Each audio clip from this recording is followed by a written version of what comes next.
Doctora, bueno, ¿qué es lo que hacéis en ese instituto? Ponnos un poco en situación, porque yo decía que tú eres una eminencia mundial en el campo de envejecimiento y la autofagia, pero ¿a qué os dedicáis?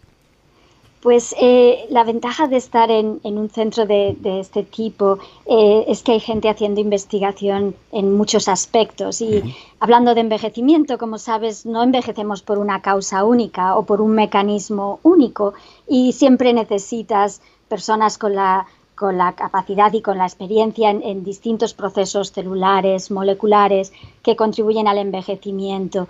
Entonces, la forma en la que hemos planteado el centro es cada uno, reclutamos expertos en distintas áreas que se consideran importantes para el envejecimiento y luego colaboramos todos para ver qué aspectos interaccionan, qué aspectos se complementan y cómo diseñar. Al final del día lo que queremos hacer es diseñar intervenciones que puedan ayudarnos a cambiar la forma en la que envejecemos. Yo había escuchado, doctora, antes de empezar a preparar esta entrevista, uno de los premios gordos que me han tocado en mi vida es crear este programa, porque puedo dar rienda suelta a mi curiosidad y cuando me pongo a estudiar para preparar los temas me doy cuenta de lo poco que sé de todo, ¿no? Yo pensaba, doctora, que nosotros envejecíamos porque nuestras células se iban oxidando y que esa era la causa principal, pero cuando me pongo a estudiar y a examinar lo que haces e indagar y leer, escucho o leo que hay muchos factores que pueden llegar a influir. ¿Cuáles son las causas de que envejezcamos? ¿Cuáles son las causas de que estas canas cada vez sean más prominentes? Yo que me consideraba un chaval, ¿qué es lo que está pasando? Sí, pues te cuento, durante mucho tiempo había teorías de por qué envejecemos de todo tipo y de hecho tú has dicho una que era muy aceptada, que era la idea de la oxidación, tus células se oxidan y dejan de funcionar y en general eran de dos tipos. Eran la idea de un proceso de deterioro progresivo, que sería pues oxidación, sí, daño, cualquier otro tipo de proceso de este tipo. Y la otra posibilidad era que fuese un programa, que igual que cuando yo que sé, llegas a la pubertad, te cambian las hormonas, pues cuando llegas a una determinada edad te cambian ciertos factores y te hacen envejecer.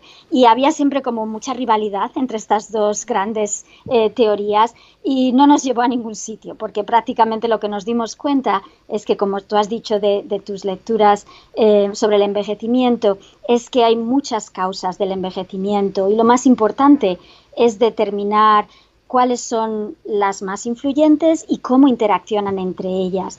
Entonces, hace ahora como unos 8 años hubo una serie de reuniones de expertos en envejecimiento en las dos partes del Atlántico. Fue interesante porque ocurrió espontáneamente, no se habían puesto de acuerdo, pero en los dos sitios estábamos haciendo lo mismo y yo, como vivo en los dos mundos, pues me enteré un poco de los dos lados, con la idea de definir cuáles son los procesos celulares y moleculares que contribuyen al envejecimiento. Y cada uno tiene su suyo favorito, yo te contaré el mío, y prácticamente la idea era, vale, pues ahora con esto vamos a ver en cuáles estamos de acuerdo y vamos a probarlos. Y durante estos últimos 8 años casi es lo que hemos hecho, pero como un conjunto, todos los grupos de envejecimiento. Entonces hay como unos 7 o 9 pilares, depende un poco de con quién hables, de por qué envejecemos, y muchos de ellos son conocidos y los habréis oído antes, como por ejemplo el acortamiento de los telómeros, que son los extremos de los cromosomas. Según te haces mayor se van acortando hasta que llega un momento que empiezan a tocar tu material genético y entonces te envejeces. Esa era una de las ideas. Otros son, por ejemplo, la energía. La mitocondria es como la factoría que produce energía dentro de tus células, y un deterioro progresivo del funcionamiento de esta factoría de energía es la que te produce los radicales libres del estrés oxidativo, que has hablado tú. Sí. Otros, lo que se llama, por ejemplo, epigenética, que son pequeñas marcas que se ponen en tus cromosomas, que van cambiando con la edad, y cuando tienes un acúmulo de estas marcas, eso te favorece el envejecimiento. Y, por ejemplo, la que nosotros estudiamos es la limpieza dentro de las células. Es un proceso, todas las células tienen que limpiar lo que tienen dentro cada día, y lo que hemos encontrado es que según te vas haciendo mayor, la eficacia de estos sistemas de limpieza va disminuyendo. y nosotros pensamos que eso contribuye al envejecimiento. Entonces, como te digo ahora, el juego de los que estamos trabajando en esto es ver como cuánto contribuye cada uno de ellos, en qué células un proceso puede ser más importante que otro y sobre todo cómo podemos modularlos. Y seguramente no tendremos que modular todos, sino modulando unos cuantos si tienes un efecto beneficioso mucho mayor de lo que esperarías. Bueno, explicación de las grandes personas que son capaces, en palabras llanas, a toda la gente que nos está viendo, que no somos científicos, de explicar las cosas de forma tan sencilla, tan llana y que nos lleguen.